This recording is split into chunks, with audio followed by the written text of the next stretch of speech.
So great to have you back. For more on our top stories and others, please visit our website. It's channelstv.com and on youtube.com/channelsweb. You can also watch us on the go on your mobile device. Log on to m.channelstv.com or download the Channels TV app for Android, iOS and Windows phones from their respective stores. Having the Channels TV and Channels 24 app will give you access to news and updates. You also have the Eyewitness feature, so you too can be a part of the news. Just install the app, then tap and swipe to reveal the Eyewitness menu and follow the instructions to share those pictures, videos or news of happening around you. The federal government says it is working around the clock to increase agriculture production and food sufficiency across the country. On the sidelines of the first Nigeria Food Safety and Investment Forum in Lagos, the Minister of Agriculture, Mr. Audu Ogbe, explains that the government has been faced with numerous challenges, which includes the face-off between farmers and herdsmen. That's my dilemma. I need the herdsman to keep his cattle and give us milk, but I need the grains farmer or the yam farmer or cassava farmer to produce. So I have to be the honest broker between the two of them. In another year, I can assure you the programs we're putting in place will provide enough feed for these cows and prevent them walking around, because this is not the way to keep cattle. But for years we didn't do much about it. So the farmers the herdsmen got used to wandering around into people's farms. It is not right to destroy a farm. It's not right for a herdsman to take a gun and shoot anyone. So we have to just create an avenue for him to say, you have no reason to roam, provide you water, provide you fodder to feed your cattle. Therefore, stay where you are, and we'll protect you against the rustler. These are the three programs we want to do. As at now, we're a bit quiet because it will take a while to achieve this. Minister of Agriculture, Audu Ogbe. Well, it appears farmers in Benue State have a lot more to deal with other than the crisis with herdsmen, as their activities are being complicated with the Katsina-Ala and Benue River drying up.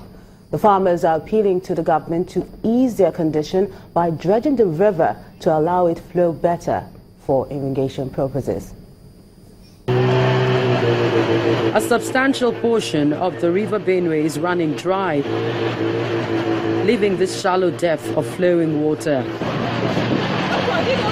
While some people attribute this to global warming and climate change, others say the authority have not done the needful for some time now, which is dredging the river. The river is already seated up, so we need to, by God's grace, if there are funds available, to deepen the river basin with dredging. Probably by July, August, September, we would have had some good volume of water for the region to come in.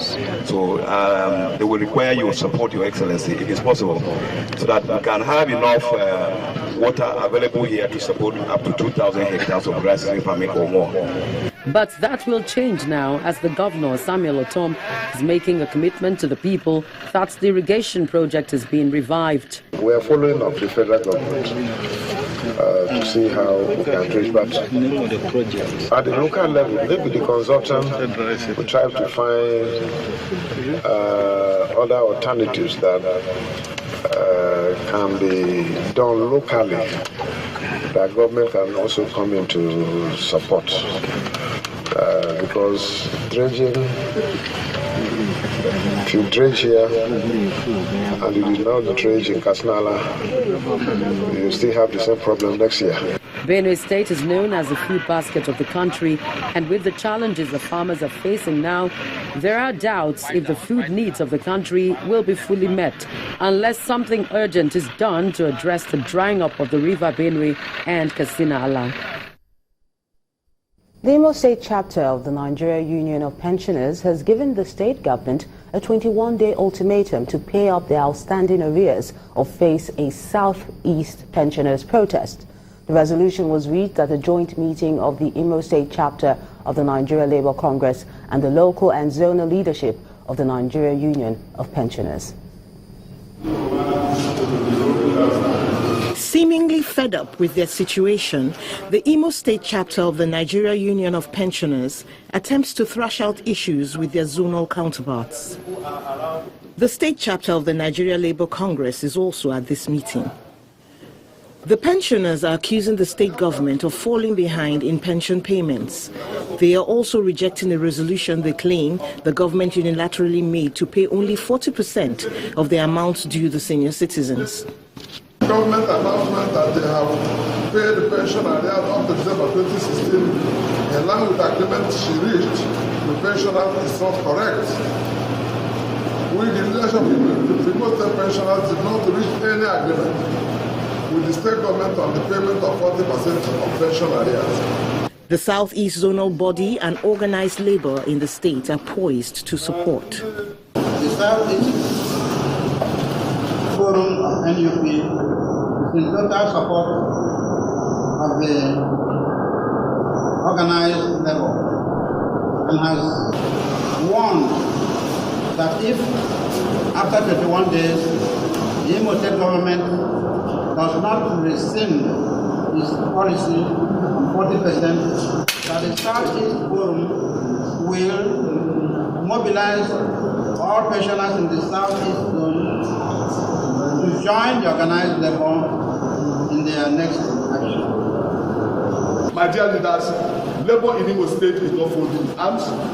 Our 21 days ultimatum is dangling on government.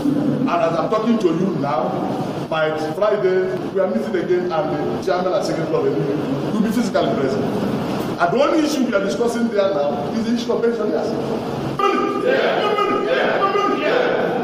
Working on the premise that government is a continuum, the pensioners insist that gratuities owed them since 1998 should also be paid if government truly has the welfare of its members at heart. Following the recent attacks on tricycle riders by armed robbers in Enugu State, the government has developed plans to train the affected group in the area of crime prevention, detection, and identification of criminal elements. Governor Ifeanyi Ugwuanyi revealed this at an interactive session with the Tricycle Riders Association of Nigeria at the Opera Square, Enugu. In Enugu State, tricycle operators have become an integral part of the transport system, gradually taking over the motorcycle.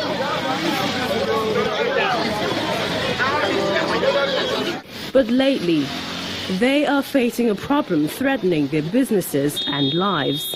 When some people come like this, they will tell them that they need drop to so places, and along the line, while trying to take them to those places, there will be those people that bought the keke will now brought out a gun. The next thing is that they will shoot the person or they will collect the keke. Even in our own park here, there are countless of drivers who if you see them, like maybe you see them this week, next week you will not see them again. And when you find out why they are no longer coming, it's as a result of they snatched their keke from them. Confirming the story, the police public relations officer in the state says a massive awareness campaign to protect the operators is in place. We've always risen to the responsibility through our constant sensitization program. We release tips that will guide members of the public, including the tricyclists, on how to beat these antics of these would-be hoodlums who always capitalize on one or two lapses to wreak havoc on them. And this campaign is why the operators are gathered at the Michael Opera Square to know what the state has planned to protect them. The governor is here to further reiterate the state's commitment to protecting the operators. It is for this reason that we have decided to formally engage you, the tricycle operators, in a scheme that will enable you to work hand in hand with the security agencies in the areas of crime prevention and detection, as well as the identification and apprehension of criminal elements in the state. Training, the tricycle operators will soon be able to conduct their businesses with a lot more confidence. Still to come on the program, the Yobe State government inspects renovated schools to ensure they are up to par. That's in a moment. Join us again.